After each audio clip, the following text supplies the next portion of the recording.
ஹரிஹி ஓம். ராதே கிருஷ்ணா. அறிந்து கொள்வோம் பகவான் நாமங்களை, தெரிந்து கொள்வோம் அதன் பெருமைகளை.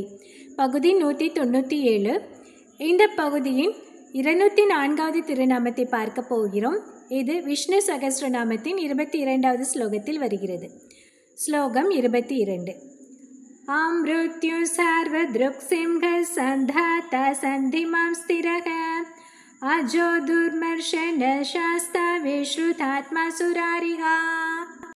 நாமம் 204. ஓம் சந்திமதே நமக. தன் பக்தர்களுக்கு கூடவே இருந்து அருள் புரிபவர் என்று இதற்கு பொருள். குளப்படியில் மழை பெய்தால் குருவி குடித்து போம், வீராணத்தில் மழை பெய்தால் நாடெல்லாம் விளையும் என்றொரு வாசகம். அதை நாதமுனிகள் எப்போதும் சொல்லிக்கொண்டே இருப்பார். இதன் பொருள் என்ன என்று பார்க்கலாமா? அதாவது வீராணம் ஏரி என்று இங்கு சொல்லப்படுவது ராமானுஜரை, குளப்படியில் அதாவது குளம், குளப்படி, குளத்தில் என்று இங்கு சொல்லப்படுவது மற்ற ஏனைய குருமார்களே. இவ்வாறாக ராமானுஜரை வீராணம் ஏரியோடும் மற்ற குருமார்களை குலத்தோடும் ஒப்பிட்டு கூறுகிறார் நாதமுனிகள். ராமானுஜருக்கு முன் இருந்த குருமார்கள் சீடர்களுக்கு உபதேசம் செய்யும் முன் பல வகைகளில் சீடர்களை சோதித்து பார்த்து அதன் பின் தான் உபதேசம் செய்வார்கள். அதாவது இப்பொழுது சின்ன குழந்தைகளுக்கு கூட, அதாவது ப்ரீகேஜி எல்கேஜி குழந்தைங்களுக்கு கூட இன்டர்வியூ செய்து ஸ்கூலில் சேர்த்து கொள்கிறார்கள் தானே, அதுபோல இப்படி அந்த குருமார்கள் சோதித்து பார்த்த பிறகுதான் உபதேசமே செய்வார்கள். அது குளத்தில் பெய்யும் மழை எப்படி சில பேருக்கு தான் பயன்படுமோ அதுபோல அந்த குருமார்களிடம் உள்ள கருத்துக்களும் ஒரு சில சீடர்களே சென்றடையும். ஆனால் ராமானுஜர் என்ன செய்வார் தெரியுமா? எந்த ஏற்றத்தாழ்வும் பார்க்காமல் படிக்க வேண்டும் என்ற ஆசையுள்ள அனைத்து சீடர்களுக்கும் உபதேசம் செய்யும். அதனால்தான் நாதமுனிகள் ராமானுஜரை வீராணம் ஏரியோடு ஒப்பிடுகிறார். ஏன்? வீராணத்தில் பெய்யும் மழைநீர் பல்லாயிரக்கணக்கான மக்களுக்கு பயன்படுமே, அதுபோல ராமானுஜரின் கருத்துக்கள் அனைத்து பாமர மக்களையும் சென்றடையும் என்பதால் அப்படி ஒப்பிடுகிறார். அந்த நாதமுனிகள் யோக சக்தி நிறைந்தவர். அதனால் ராமானுஜரின் அவதாரத்திற்கு முன்பே ராமானுஜரின் பெருமையை அறிந்து இந்த வாசகத்தை கூறியுள்ளார். அப்படி இந்த வாசகத்தை தனது சீடரான உய்யக்கொண்டாருக்கும் உபதேசித்தார் நாதமுனிகள்.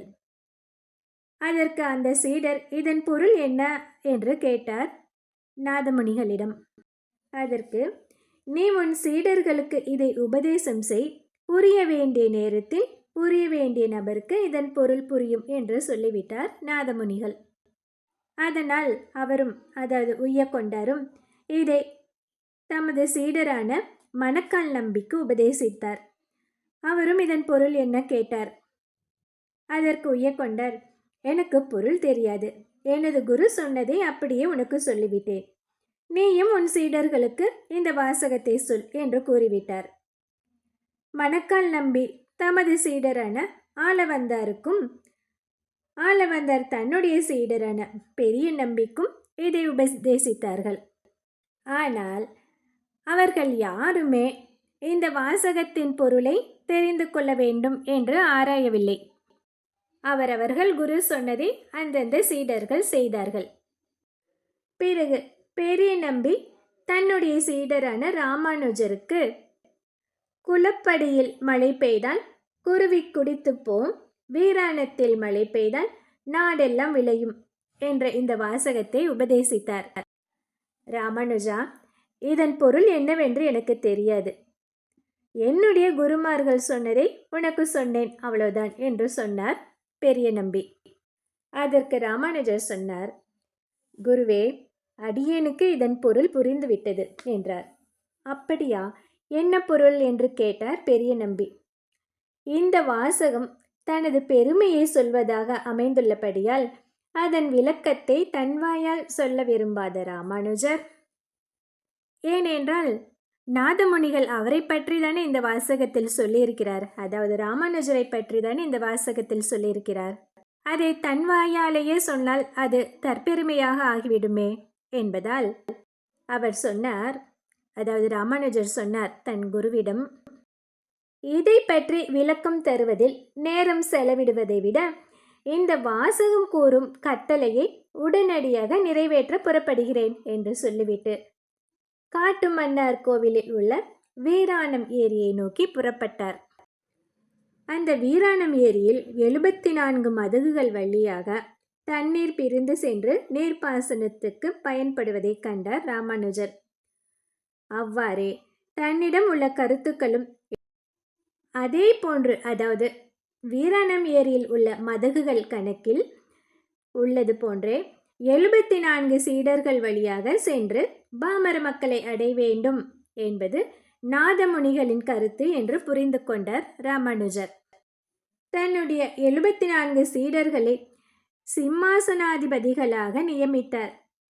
அவர்கள் மூலம் வைணவ சம்பிரதாயம் பரவும்படி வழிவகை செய்தார் ராமானுஜர்.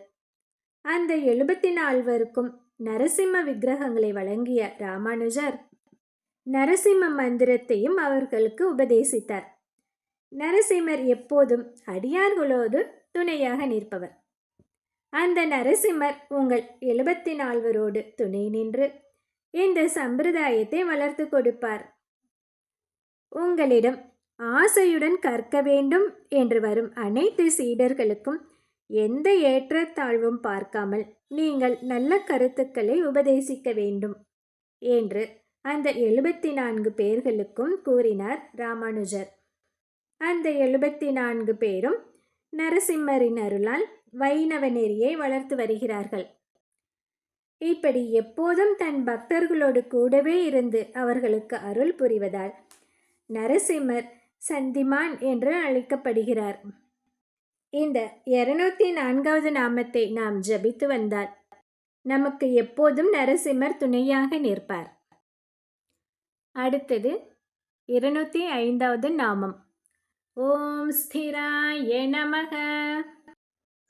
இந்த நாமத்தில் எம்பெருமான் பிரகலாதனுக்கு முடிசூட்டும் முன் என்ன செய்தார் என்பதை பற்றி அடுத்த பகுதியில் பார்க்கலாம். ஹரி ஓம்.